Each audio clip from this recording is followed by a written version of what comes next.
Assalamualaikum warahmatullahi wabarakatuh. Jumpa lagi Sobat Farhan Manasai. Bagaimana kabar kalian?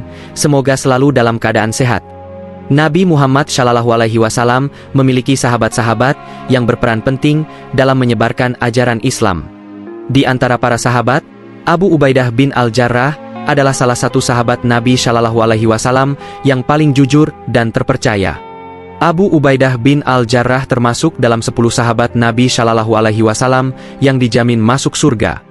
Ini kisah Abu Ubaidah bin Al-Jarrah. Abu Ubaidah jadi kepercayaan Nabi selama perang. Dikutip dari buku ensiklopedia biografi sahabat Nabi karya Muhammad Raji Hasan Kinas, Abu Ubaidah bin Al-Jarrah adalah salah satu sahabat Nabi Muhammad SAW yang berasal dari suku Quraisy keturunan Fihr.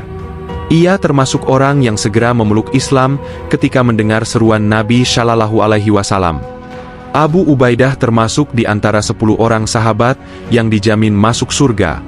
Abu Ubaidah berdiri tegap di barisan Rasulullah SAW dan para sahabat ketika perang Badar berlangsung. Sementara ayahnya, Abdullah bin Al-Jarrah, berada pada barisan kaum musyrik. Meskipun Abu Ubaidah berusaha menghindari ayahnya, namun mereka ditakdirkan untuk berhadapan dan Abu Ubaidah pun merobohkan ayahnya. Perang Badar membawa kemenangan untuk kaum muslim. Setelah itu, turunlah firman Allah Subhanahu wa Ta'ala yang termaktub dalam surah Al-Mujadalah ayat 22. لا تجد قوما يؤمنون بالله واليوم الآخر يودون من حد الله ورسوله ولو كانوا آباءهم أو أبناءهم أو إخوانهم أو عشيرتهم أو لك كتب في قلوبهم الإيمان ويدهم بروح منه ويدخلهم جنة تجري من تحتها الأنهر خالدين فيها رضي الله عنهم ورضوا عنه أو لك حزب الله ألا إن حزب الله هم المفلحون. Artinya, engkau, Nabi Muhammad, tidak akan mendapatkan suatu kaum yang beriman kepada Allah dan hari akhir, saling berkasih sayang dengan orang yang menentang Allah dan Rasul-Nya, sekalipun mereka itu bapaknya, anaknya, saudaranya, atau kerabatnya. Mereka itulah orang-orang yang telah Allah tetapkan keimanan di dalam hatinya dan menguatkan mereka dengan pertolongan darinya. Dia akan memasukkan mereka ke dalam surga yang mengalir di bawahnya sungai-sungai. Mereka kekal di dalamnya. Allah ridha kepada mereka, dan mereka pun ridha kepadanya. Merekalah golongan Allah. Ingatlah, sesungguhnya golongan Allah itulah orang-orang yang beruntung. Ketika perang Uhud, Abu Ubaidah menolong Nabi Muhammad SAW yang terkena lemparan musuh berupa serpihan besi hingga melukainya. Ia mencabut serpihan besi tersebut satu persatu dengan giginya, sehingga 2 giginya tanggal. Pada saat itulah Abu Ubaidah bin Al-Jarrah mendapat gelar Amin al-Ummah, kepercayaan umat, dari Nabi Muhammad SAW. Abu Ubaidah mengikuti semua peperangan bersama Nabi SAW. Ia mendapat julukan Al-Qawi Al-Amin, yang kuat yang terpercaya. Abu Ubaidah diangkat sebagai panglima oleh Umar bin Al-Khattab. Abu Ubaidah merahasiakan surat perintah dari khalifah hingga peperangan usai dan kaum muslim mendapat kemenangan atas tentara Romawi.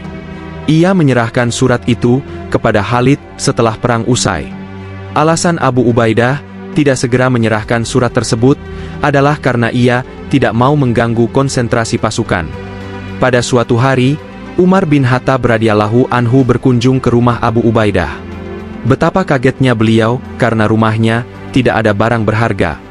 Khalifah Umar radhiyallahu anhu berkata, "Ambillah sedikit harta untuk dirimu." Abu Ubaidah menjawab, "Wahai Amirul Mukminin, harta inilah yang membuat kita bisa enak tidur." Wafatnya Abu Ubaidah bin Al-Jarrah. Tak lama setelah Khalifah Umar berkunjung, Abu Ubaidah bin Al-Jarrah sakit keras. Sakit tersebut menyebabkan Abu Ubaidah wafat. Dikutip dari buku Dahsyatnya Ibadah, Bisnis, dan Jihad Para Sahabat Nabi yang kaya raya karya Imam Mubarak bin Ali, ketika Khalifah Umar radhiyallahu anhu sedang sibuk menangani persoalan pemerintahan, ia sangat terkejut dengan berita wafatnya Abu Ubaidah. Ia sangat kehilangan hingga air mata dukanya menetes.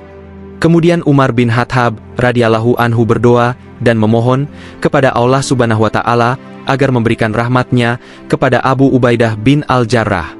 Abu Ubaidah bin Al-Jarrah wafat di negeri Urdun, Syam.